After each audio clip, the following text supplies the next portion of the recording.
We'll hear argument now on number 00949, George W. Bush and Richard Cheney versus Albert Gore et al. On day 34 of the recount, the focus moved from Florida to Washington. Of course, no cameras were allowed, but the audio from the U.S. Supreme Court was released soon after Ted Olson began. Mr. Chief Justice, thank you, and may it please the court. We didn't know we would ever get to the Supreme Court pretty much until we got there.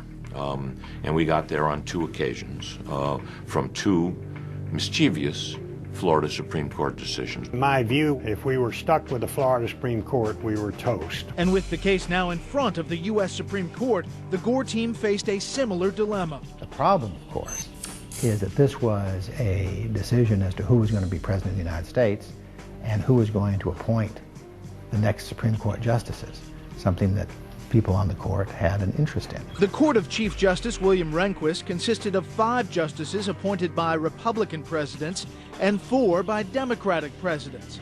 Despite a feared political split, the court's first vote was unanimous. On December 1st, Bush lawyers argued that the, quote, arbitrary, standardless, and selective manual recounts threatened to overturn the certified results of an election they had won.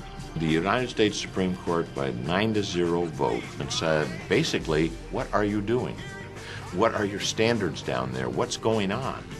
And the Florida Supreme Court never paid one bit of attention whatsoever to the direction from the United States Supreme Court. On December 8th, the Bush team used the Florida court's lack of response to convince the U.S. Supreme Court to halt the recount.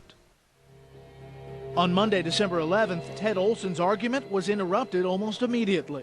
Can you begin by telling us our federal jurisdiction? Where's the federal question here? The federal question arises. The principle that we kept emphasizing was there were rules about deadlines in the Florida election code. The Florida Supreme Court had changed those rules. So we said that's unconstitutional. It may not be the most powerful argument we bring to this court. I think that's right. It was apparent the justices had ideas of their own. Well, and I thought your point was that the process is being conducted in violation of the Equal Protection Clause because it's standardless. He interrupted and asked about the Equal Protection Clause.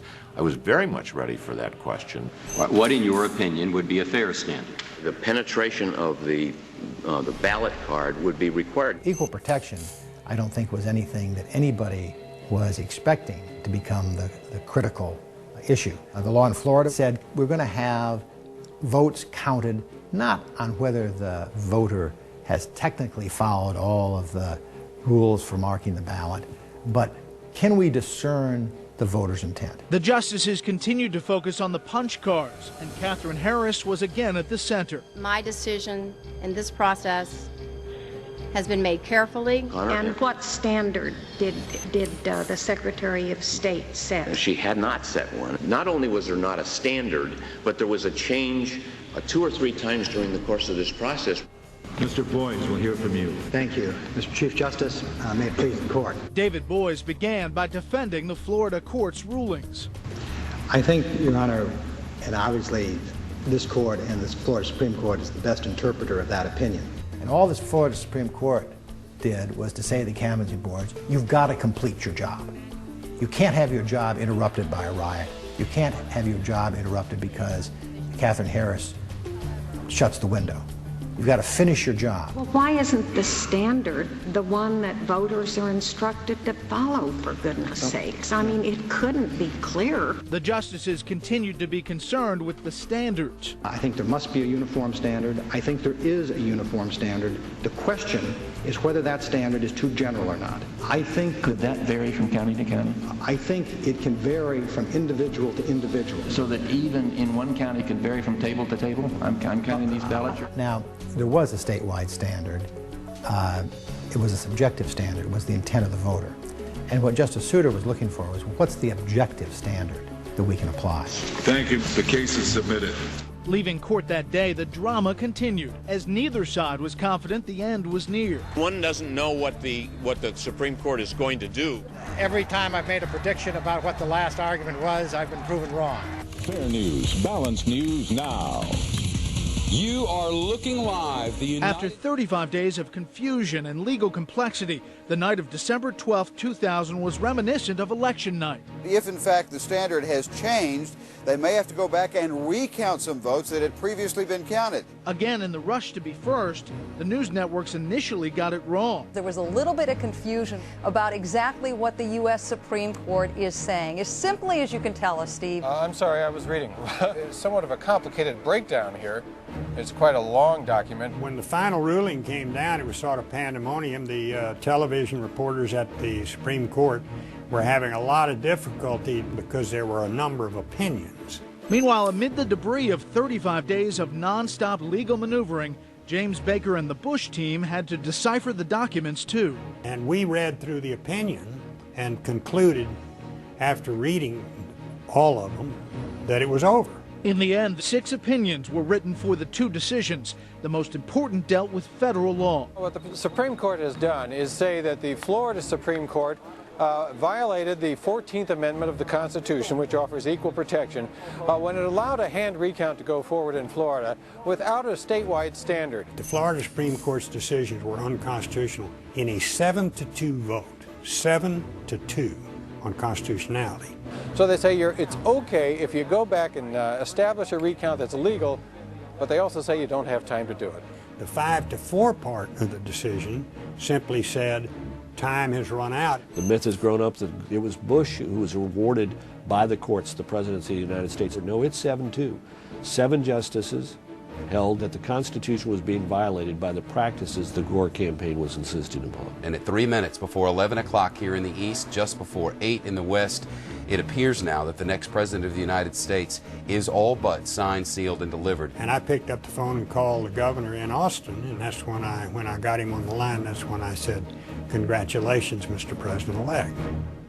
The fight is over, and we are told that he was planning on calling the governor probably en route over to the old executive office building. Just moments ago, I spoke with George W. Bush and congratulated him on becoming the 43rd President of the United States. And I promised him that I wouldn't call him back this time.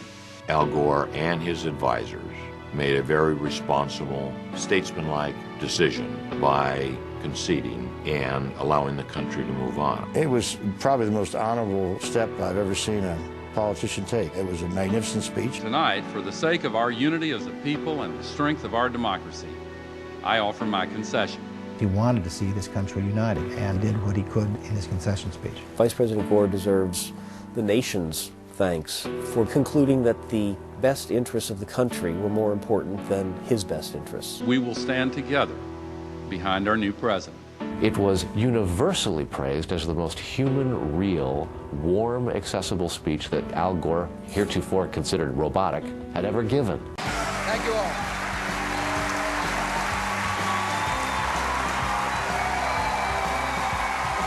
This evening I received a gracious call from the Vice President. We agreed to meet early next week in Washington, and we agreed to do our best to heal our country after this hard-fought contest. It's a tribute to the United States that we can have a very serious internal disagreement. And in the end, we're one country and one people. Our nation must rise above a house divided. I would get calls from former heads of state saying, "What's the matter with your country? Can't you even conduct an election?" And I said, the system is working. And I dare say if something like this were happening in your country, you might have tanks in the streets. We can abide even a decision as wrong, in my view, as Bush v. Gore, because we respect the rule of law. We've got to have a way to solve these problems without going to the streets. Bush won the first count in Florida. He won the recount. News media and universities did subsequent recounts. There's never been a count that Bush didn't eventually win in Florida. On December 18th, Electoral College representatives cast their votes for president. And on January 6, 2001, Congress tallied those votes, Vice President Gore presiding. It was officially over. The country had a new president-elect. I, George Walker Bush, do solemnly swear that I will faithfully execute the office of President of the United States. We continue to transfer political power peacefully, and it's one of the real strengths of our country. So help me God. Congratulations.